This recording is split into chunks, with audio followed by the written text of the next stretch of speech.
Top.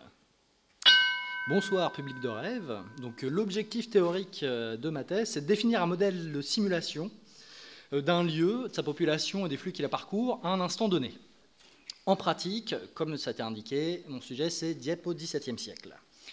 Pour arriver à mes fins, j'utilise différentes sources.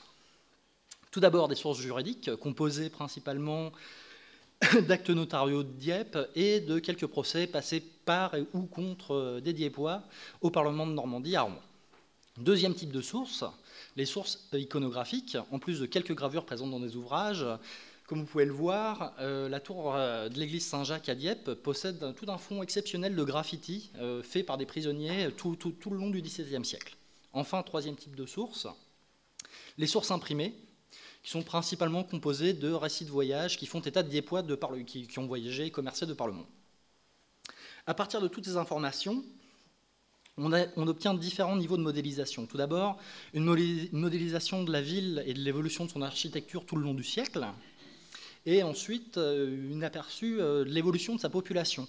Population composée bien sûr de ses habitants, mais aussi de voyageurs. Il faut savoir que depuis un siècle, à Dieppe, dans ses salons, on propose la première école d'hydrographie de France qui formait à faire des cartes, à les lire et à naviguer.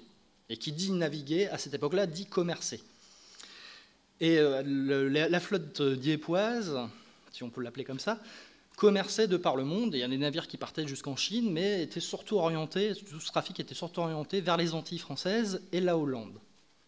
De ces relations avec les Antilles et la Hollande, on a un retour d'influence culturelle. Le Dieppe s'exotise au contact des Caraïbes. Et au contact des Pays-Bas,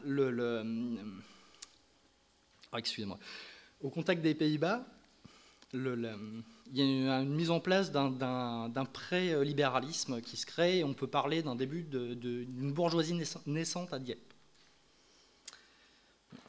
Et donc, tout à partir de cette analyse, les applications possibles, en plus de la thèse et des articles, bien sûr, cette étude ouvre tout un champ narratif allant des livres à la vidéo, que ce soit documentaire ou récit, et je l'espère encore plus aller jusqu'à une simulation informatique, un jeu, pour pouvoir permettre une immersion complète et un voyage dans le temps, dans Dieppe au XVIIe siècle. Voilà. Merci beaucoup.